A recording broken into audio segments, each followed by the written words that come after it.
Para el 11 de septiembre de 1973 estaba programado que el presidente Salvador Allende fuera a dar un discurso a la Universidad Técnica del Estado, cuya sede a nivel regional en la región de Magallanes, digamos, era precisamente la Universidad Técnica del Estado, futura y actual Universidad de Magallanes. ¿Quién era el secretario general en esa época? Don Ricardo Núñez, quien fue también invitado al seminario de rescate de la memoria histórica organizado por la Agrupación Regional de Académicos de la Universidad de Magallanes.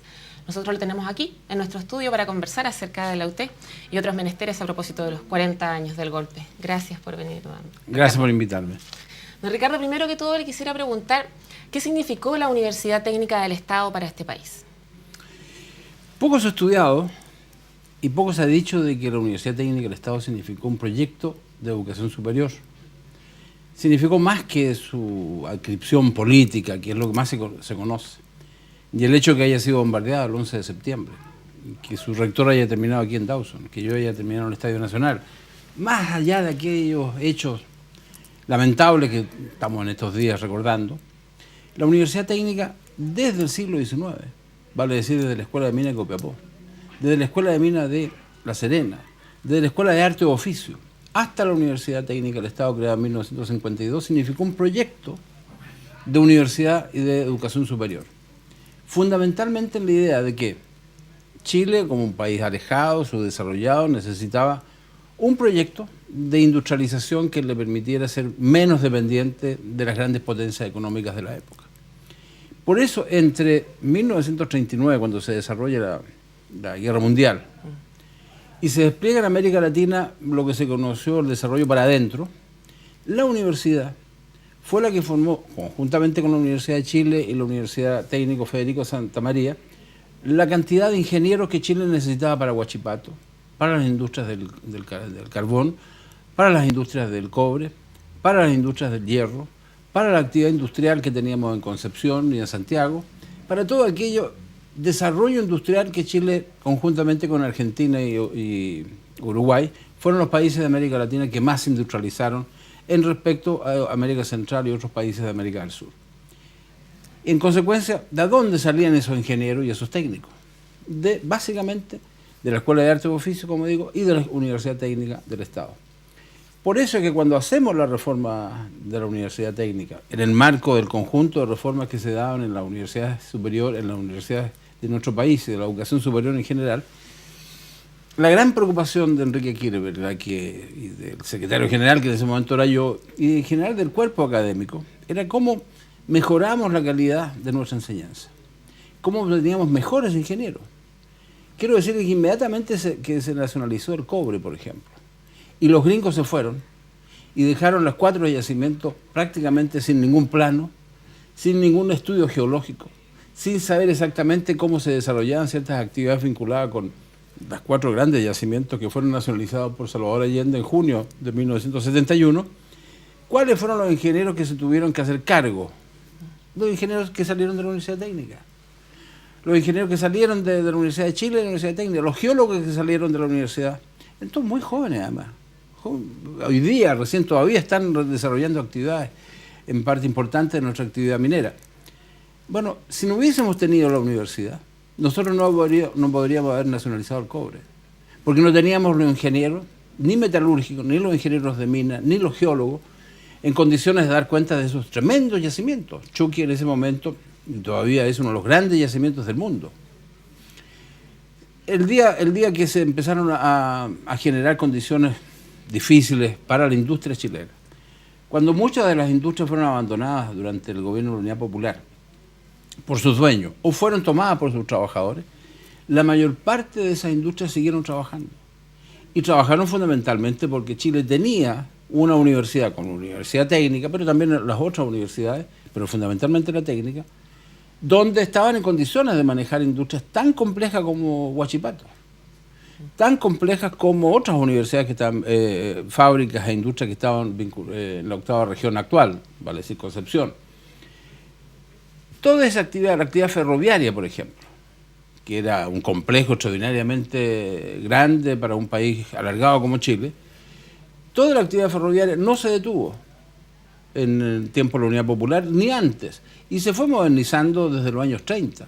Tanto que nuestro ferrocarril hasta Puerto Montt era un ferrocarril único en América Latina. ¿De dónde salían los técnicos? ¿De dónde salían los ingenieros? De la Universidad Técnica del Estado. Por eso quiero decir que lo que significó la Universidad Técnica del Estado, tanto para la Unidad Popular, pero antes para otros gobiernos, para otros momentos del desarrollo económico y social de Chile, fueron un proyecto de universidad. ¿Por qué? Porque en ese tiempo Chile pretendía ser un país desarrollado a partir del desarrollo de su industria y no a través del desarrollo del sector terciario de su economía como es actualmente. Claro. Y pretendía tener industrias complejas, con alta tecnología, que dieran mucho trabajo. Y para eso habían pocas universidades que estaban en condiciones de generar ese cuerpo de profesionales suficientes y capaces de manejar industrias tan complejas como, por ejemplo, ya lo dije, Huachipato, pero también con otras industrias vinculadas, por ejemplo, con el manejo de nuestros muelles, de nuestros puertos. Don Ricardo, más allá de la idoneidad profesional que usted más releva en lo que me dice, ¿había un sello que tenía el profesional que salía de la Universidad Técnica del Estado? Bueno, por cierto, sí. Que no era un sello político, como algunos piensan. Sí, la mayor parte era militante de partidos de izquierda. Tenían un gran compromiso social. El estudiante que salía egresado tanto de la Escuela de Arte o Oficios como la Universidad Técnica era una persona que sabía que la función profesional tenía que ver con la sociedad que le rodea. No era un profesional solamente para ganarse un buen sustento. No era el profesional que tenía que desplazar a otro al lado. Era un comprometido con el desarrollo del país. Por lo demás, tanto en la Chile como en la Técnica, menos en las otras universidades, habían cátedras para ingenieros. Por ejemplo, cátedras de Historia de Chile. Como por ejemplo, cátedras vinculadas con temas relacionados más bien con las ciencias sociales. Economía, sociología, psicología social, en fin. Y por lo tanto tenían una formación no solamente buena desde el punto de vista profesional, sino que también tenían algo que las universidades de Chile, de nuestro país, han perdido, la universalidad del conocimiento. Por algo se llaman universidades, para que las personas no solamente sean buenos técnicos o buenos profesionales, no buenos médicos, sino que también sean personas integrales, que sean capaces de visualizar el mundo en que viven y conocer exactamente cuáles son las dificultades, problemas y asimismo los objetivos que se pueden perseguir. ¿Qué le pasó a la UT el día del golpe? Bueno, fue bombardeada. Como lo dije ahora recientemente en el seminario, no hay ninguna casa central de ninguna otra universidad que haya sido bombardeada, salvo la de la Universidad Técnica del Estado. ¿Y por qué fue bombardeada? No solamente porque el rector era comunista y el secretario general socialista, sino que fundamentalmente porque todas las experiencias fascistas que se conocen en el mundo tienen un problema con el conocimiento, tienen un problema con el saber, tienen un problema con la ciencia. Quieren que la practiquen unos pocos, quieren que sea solamente tributario de un círculo privilegiado. El fascismo en general odia el conocimiento. Y eso la experiencia italiana, alemana y la que vivió Chile, odian el conocimiento, salvo para los privilegiados. Y por eso que la Universidad Técnica era poco querida. No que fueran tanto comunistas, socialistas, no. Porque era una universidad que además estábamos formando a suboficiales del Ejército y de la Fuerza Aérea para que tuvieran mejores conocimientos técnicos, para que supieran manejar más los tanques, los aviones. Teníamos cursos. A ninguno de nosotros se nos ocurría que esos cursos dados a los oficiales y suboficiales, tanto del Ejército como la Fuerza Aérea, eran una suerte de ejército que queríamos armar desde la universidad. Queríamos que esos suboficiales tuvieran mejor formación profesional. Porque además estaban llegando hijos de obreros, muchos. Porque además a través de los institutos tecnológicos habíamos llegado hasta Puerto Aysén, hasta Coyhaique, por el norte Vallenar, Calama, también Iquique, también Arica. Institutos tecnológicos que tenían 17.000 estudiantes, que podían perfectamente en 2 años, y en 3 años según el caso, de salir profesionales de actividades económicas muy relevantes para el país. Pesca, industria forestal, minería, en fin, actividades de esa naturaleza. Aquí se estaba investigando sobre el carbón de la isla Riesco. En el norte se estaban haciendo investigaciones acerca del cobre, de cómo darle mayor uso a nuestra principal industria, o metal. En consecuencia, los militares cayeron sobre esa universidad fundamentalmente por el rol que estaba jugando. no porque eran más comunistas y socialistas, ¿no? Sobre un rol que no les gustaba. El fascismo en general odia el que haya un pueblo que acceda al conocimiento. Aun cuando igual detuvieron a 600 personas aproximadamente. Y por eso la besanía que se cometió, por eso se mató a Víctor Jara, por eso se mató a mucha otra gente, por eso ahora recién se les va a entregar el título póstumo a 42 jóvenes estudiantes que fueron asesinados, desaparecidos muchos de ellos. Por eso en Copiapó se asesinó profesores y estudiantes, por eso aquí se mató un joven de apellido Betancourt, por eso en otros lugares también ocurrió lo mismo. No porque fueran solamente de izquierda, porque estuvieran comprometidos con el proyecto de cambio y transformación que encabezaba Salvador Allende, sino porque hay un problema, y todavía eso se manifiesta. Los militares tienen un cierto distanciamiento, lamentablemente, y creo que eso es un gravísimo error de ellos, creo que ha ido cambiando felizmente, con gente civiles que puedan tener un conocimiento mejor de cómo se hacen las cosas en una sociedad moderna. En Chile se había creado la idea de que ellos podían manejar mejor este país, para lo cual tenían obviamente que hacer desaparecer la política. La política es una actividad innoble, según algunos, es una política es una actividad que hay que desarrollar, hay que sacarla de la convivencia civilizada entre las personas, y por lo tanto hay que trabajarla sobre la base del autoritarismo, sobre la base de la conducción rígida de los procesos. Y por eso se hicieron cargo de la universidad, y por eso la Universidad Técnica fue un rector de apellido Reyes, coronel, se hizo cargo de la universidad. Y por eso muy rápidamente todo desapareció el pedagógico, técnico, no podía ser que estuvieran formando profesores. Por eso rápidamente fue uno de los que integraron la famosa ley de 1981, bien digo, que terminó por cercenar las dos universidades estatales que tenían irradiación a través de todo el país, vale decir la Universidad de Chile y la Universidad Técnica. Por eso terminó de ser una universidad donde se realizaban investigaciones científicas de alto nivel, porque hay un problema, tiene un problema. Pinochet lo dijo en varias oportunidades. No, si la gente no tiene que tener mucho conocimiento, no es que los conocimientos los lleve al comunismo, cosas de ese tipo, se decía. Y no sabe que el conocimiento libera a los seres humanos. Y lo puede hacer absolutamente un hombre de izquierda, derecha, de centro, católico, no católico. El conocimiento es tal vez lo único que realmente libera al ser humano. ¿Y qué pasa entonces con el conocimiento hoy, después de un atentado contra él como ese? ¿Atentado a Pinochet? No, de un atentado contra el conocimiento, porque eso fue al final. Por cierto, hoy día yo tengo la impresión de que nos falta todavía mucho. Y lo he dicho acá, tengo una visión crítica a lo que está haciendo el sistema de educación superior chileno, no solamente las universidades.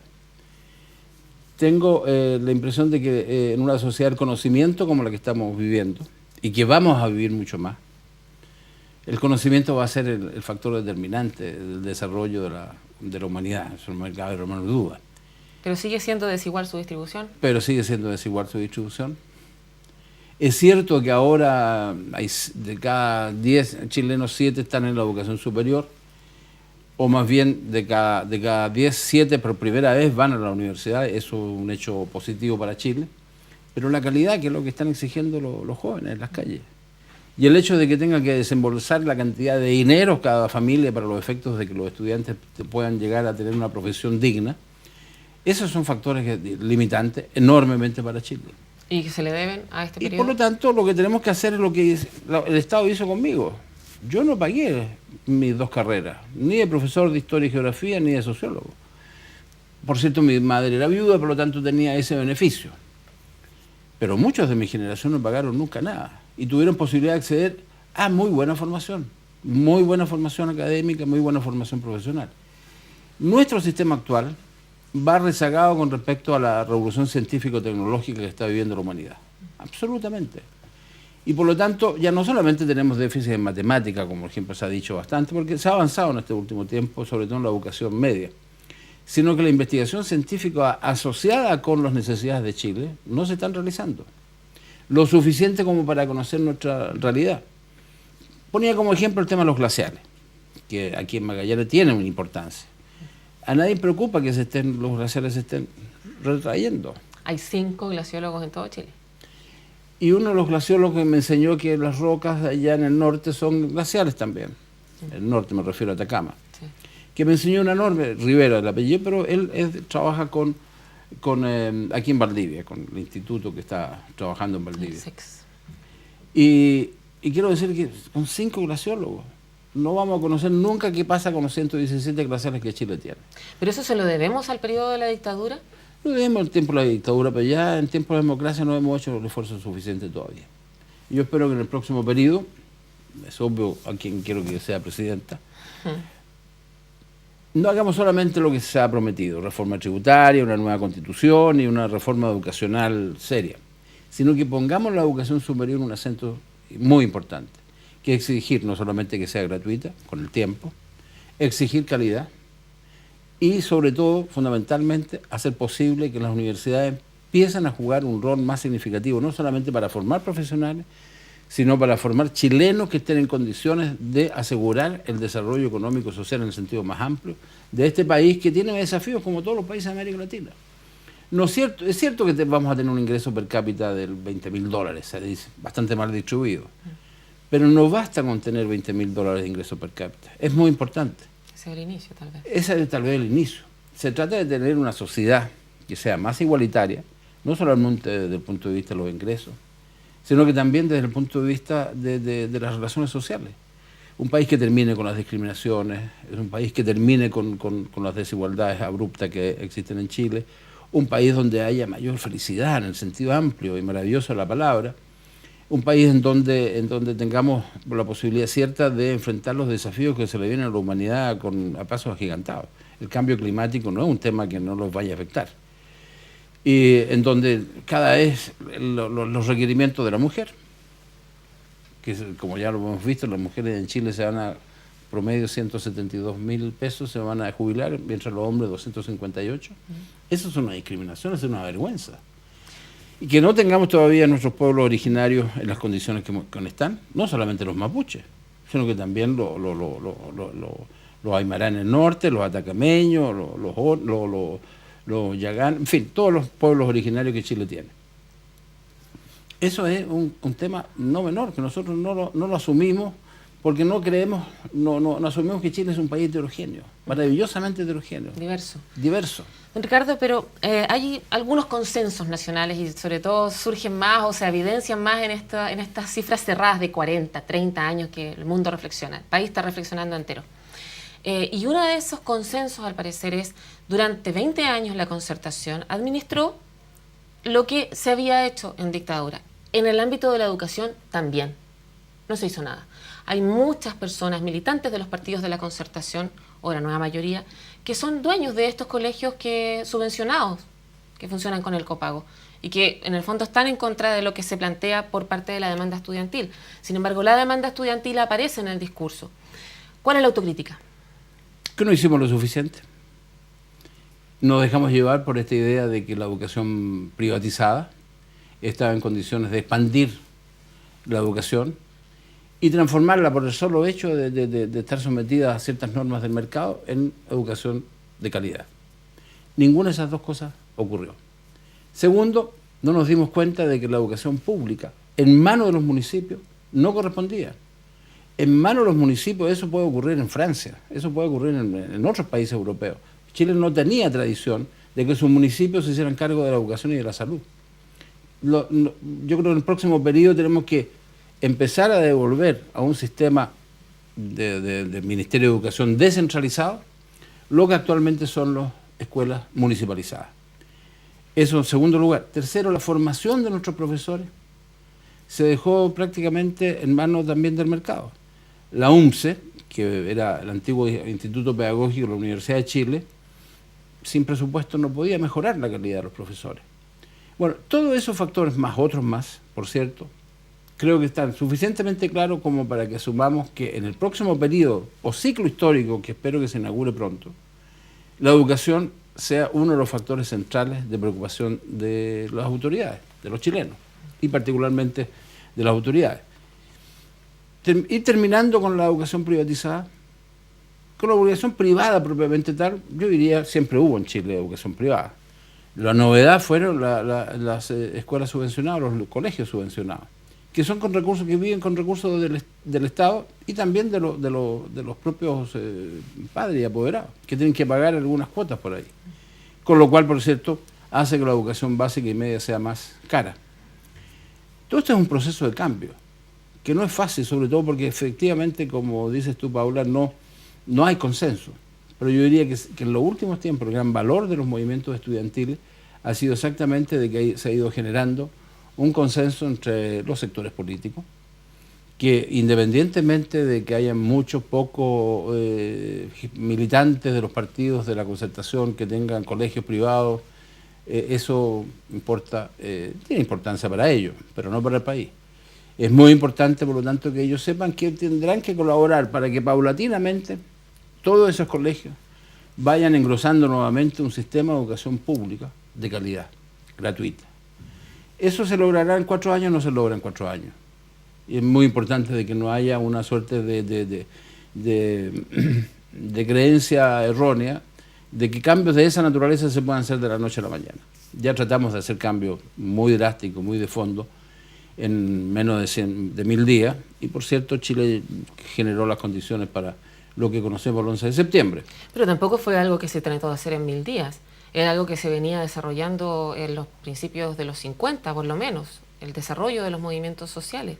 Y en el poder político, perdón, el poder económico en su minuto detuvo el proceso. Ahora podríamos decir que tal vez no nos diferenciamos mucho de esa época porque el poder económico sigue impidiendo que esos cambios que pueden ser a la luz de la mayoría de la gente necesarios en el ámbito de la educación sigan sin producirse. Yo creo que en el ámbito de la educación hay mucho mejores condiciones que en otros ámbitos. Por de pronto porque todavía existen 17 universidades del Estado. Segundo lugar, porque todavía las municipalidades tienen en su poder un número considerable de alumnos. Tercero, porque existe una infraestructura bastante mejor. La infraestructura que tienen los colegios municipalizados en general es bastante buena. Por lo tanto, el poder económico va a tratar de mantener lo que tiene actualmente, universidades privadas y colegios privados. Pero los colegios públicos tienen que desarrollarse a la luz de políticas públicas. Y las políticas públicas no se han implementado lo suficientemente como realmente lo va requiriendo la experiencia chilena y la experiencia mundial.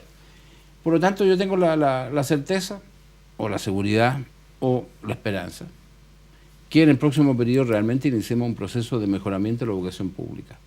La educación pública de calidad, que es la que yo tuve, que es la que tuvieron mis antepasados, la que tuvo Chile en general, con colegios, liceos, que eran no solamente el Nacional de Santiago, colegios de provincias de muy buena calidad, que volvamos a tener ese tipo, naturalmente adaptadas a las nuevas condiciones y exigencias del siglo XXI.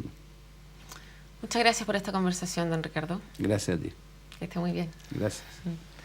Hemos hablado entonces de otra arista en estos 40 años, ¿cierto? También involucrada dentro de este seminario de rescate de la memoria histórica. ¿Qué pasó con la educación? ¿Qué pasó en particular con la UT? Pero en el fondo la pregunta es lo que sigue más adelante para las universidades estatales, que es donde estamos ahora, UMAC TV, hablando acerca de esto para que nunca más.